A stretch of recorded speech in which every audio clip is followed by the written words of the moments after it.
Hey guys, this is my 2006 Smart Car Cabriolet Passion car. A lot of people are always wondering, where do you actually put the fluids into the Smart Car, because everything's so compact and hidden. Well, you can actually top up your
check the oil and whatnot on it, so stay tuned.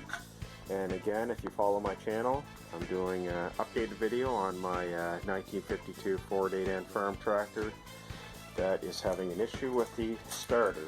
The Bendix gear on the starter is shot, so I've ordered a new starter, so hopefully another couple days the starter will arrive and I'll be doing an update on it. Again guys, thanks for watching.